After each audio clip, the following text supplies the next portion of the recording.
If you've been getting baked alive in the recent heat wave that's been engulfing the entire solar system lately, there's nothing else you can do except beat that summer sizzle with some summer slashers, and I have a few suggestions. Growing up in the 80s, I'd always look for slasher movies first when browsing the video store, to the extent that I walked back and forth past Evil Dead about 40 times before I finally noticed and rented it. But as cliche and redundant as they all became in a very short time, they were always something to look forward to. I think Friday the 13th jumped the shark long before they finished belching out 8 movies between 1980 and 1989. But Jason Takes Manhattan was a call for all fans alike to bow our heads for a few moments of silence and acknowledge that summer was really over. We had witnessed the golden age and reveled in it. And then, much like the hippie kids who left San Francisco at the end of the 60s to return home and go to college, we all moved on to other things as well, like pickup trucks, parties, girls, and over the next 19 years when Friday the 13th sporadically crapped out 4 more movies, they were so bad that I was going to write a script where Jason switched up and only killed film students in order to prevent them from ever going out and making another movie like Jason X. That movie was a complete donkey. Okay, enough of that. In addition to all the sequels in the 80s, Friday the 13th also gave astonishing inspiration for others to come up with their own summer slashers, which many did by simply copying Friday the 13th, almost verbatim. But they must have done something right. We all watched them, and not in secrecy either, like some guilty pleasure like when I turn up a Wham song if I'm driving alone. Movies such as The Burning, Madman, Sleepaway Camp, Cheerleader Camp, Summer Camp, Nightmare, Twisted Nightmare, Moonstalker, and about a billion others all make up the nucleus of that 80s summer /camper/slasher subgenre. I like The Burning.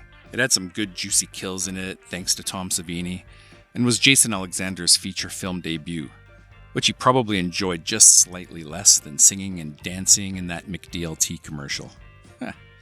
Madman featured Galen Ross from Dawn of the Dead, and even though she was also in Creepshow, I don't think that makes her a scream queen by any figure of definition.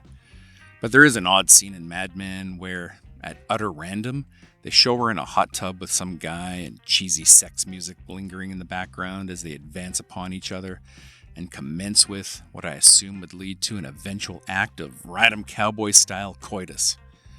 I'm sure she was thrilled when she saw a screening of the movie. One of my personal favorites is Sleepaway Camp, which can be a little odd in certain scenes. That eccentric aunt, I don't know if that's just bad overacting or overly bad acting. Either way, that's one weird individual. No spoilers on the movie's conclusion, but most people know what happened. And if you don't know what happened, just go watch it. I promise you a twist ending you did not see coming. The rest of the decade was smattered with slasher films that were not rooted in summer per se, but managed to hit up all 4 seasons and most holidays on the calendar. But they all pretty much follow the same cliches: a gathering of young people, a mysterious killer whose identity is usually not revealed until the last scene, and an ever-growing level of absurdity at how over-the-top each successive kill was. There is one in particular that I really enjoyed.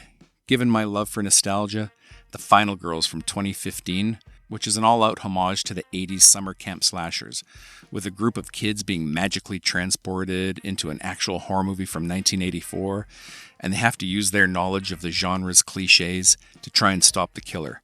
Great flick. Shame they never did a sequel. Or they should have done 8 sequels if they really wanted to pay proper tribute to that era. Anyways, it's 3 a.m. as of this writing, and things have cooled down a little bit and somewhat enjoyable, but I know that in a matter of hours, the sun is going to rear its fireball head over the horizon and cook me like a baked lasagna once again, so I think I'll just stay inside and watch a few more of these movies. Thank you all. We'll see you soon.